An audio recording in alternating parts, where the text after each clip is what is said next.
Hello everyone and welcome to the Radio Pihl FM. Today our special guest is Philipp Pihl, who is a certified Feldenkrais practitioner and a martial arts instructor. Hello Philipp. Hello, nice to meet you.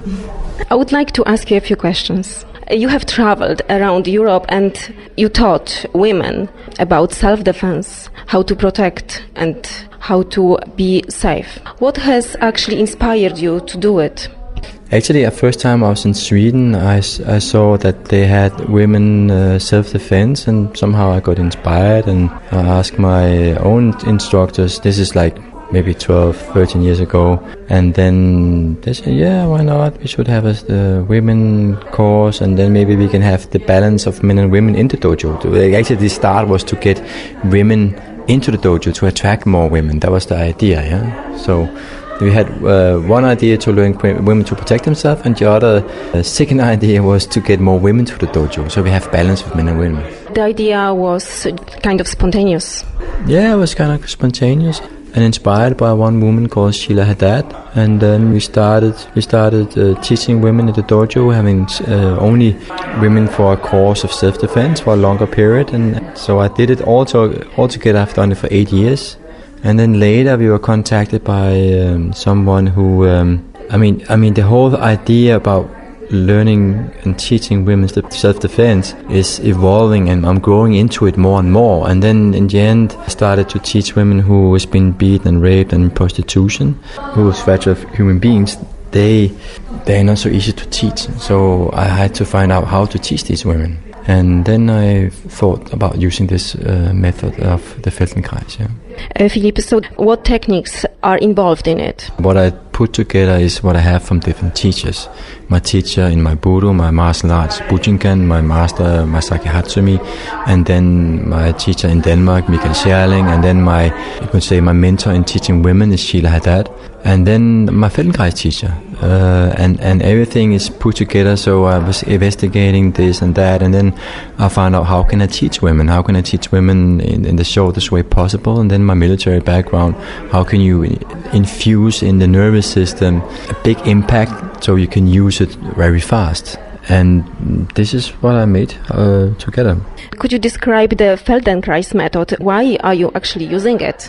Feldenkrais is after a name called, the guy or the inventor of the method is called Moshe Feldenkrais, and he was born in 1900, and when he was 13 he moved from Ukraine to that time Palestine, and he was a Jew. They were learning self-defense and they was attacked by Arabs, and then he said this self-defense doesn't work, and then he invented his own self-defense system.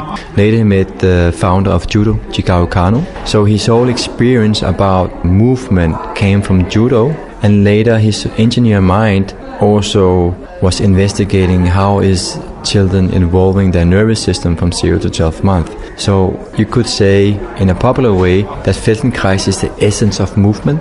And one very skilled Feldenkrais practitioner and martial artist called Doron Novan, he said his experience was that people without martial art talent, they get talented through the Feldenkrais method. So that's why I use it, and I found it quite fascinating that you can have a movement, a somatic system that is teaching you to become a better mover. You can be a dancer, or even a pianist or a musician, but you become better acquainted with your own body, and then you become a better mover, and a better mover knowing your own balance, you can also break other people's balance. Is it also about getting in touch with your guts? Yeah, the feeling of danger that's what you mean with guts, yeah.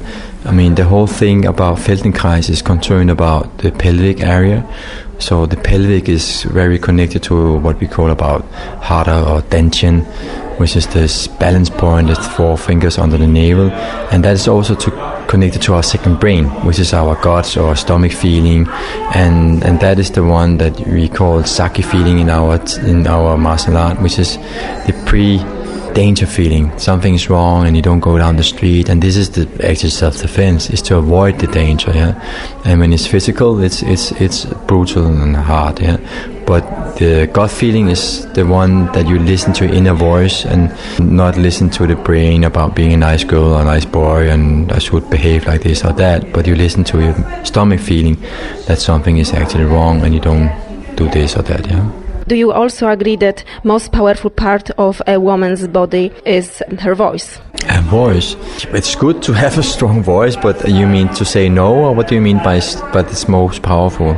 I just read about that experience people have during the self-defense courses. They discovered that. Is it also your experience that maybe someone shared something like that with you? I just wonder. If people feel like that, maybe it's true, but for me it's more than that. The most powerful thing from the woman is actually they trust their inner gut feeling. They connected their voice with that feeling, and then connect the self-awareness with this gut feeling, and then they express it with their voice. This is powerful. And if they get attacked, they use nails, everything what they have, yeah. But the voice to say no is the most crucial thing. Then you avoid a situation. That can be in many different situations that where you use your voice, yeah, to damage someone by screaming. But in the end, it's like nails or fingers and knees and biting. Everything counts, yeah. What can women achieve from the course? What is the purpose of the course? To feel safe. Nobody should not feel safe. I mean, to feel safe and be strong and be free, strong and happy. I think that's the most thing, that to empower the women to have this trust in their own ability to protect themselves. This is important. And what do you think is the biggest challenge for women during the course? I think you should ask the women.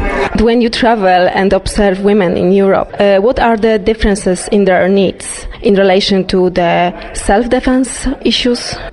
You mean if there's difference from country to country? Yeah. No, I think it's pretty much the same.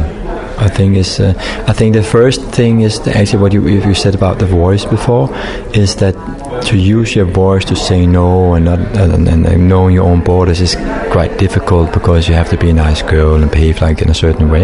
And it's actually the same. It's kind of like, I mean, I've only been teaching Europe, so saying universal is maybe too much, but I think it's universal. I think it's the same issue that you have. There's a little different cultures issues, is how much they talk and not talk and how they behave, but in the essence it's the same. What feedback do you get after the courses? Can you share a little bit?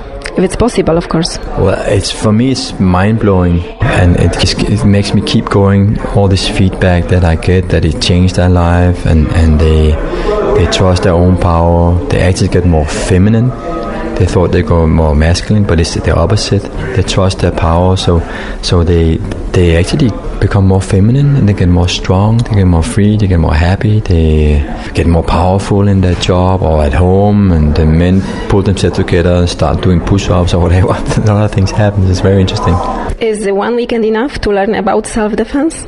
I mean, the more you repeat, the better it become, of course, it's natural. But women did use it already. Some women already come Sundays. Yeah, I used your technique last night. This guy was stalking us, and then I did this, and bang, he went on the ground, and he was gone, yeah. So it helps, it works, and they get so much power. The most important thing is they trust their own power. They use it. So it could be enough, for sure. But the more you repeat it, the better it is, of course. Philipp, what is your advice? How to recognize potential predators? How to avoid danger? I would say that trust your gut feeling. Trust your feeling of space, of the danger. If you can recognize that something is wrong, is not good, then that's what you go for. And trust it. Don't analyze it with your brain, but trust your feeling. This is the best thing you can do. If there is somebody who would like to join one of your courses, what ways are there to contact you?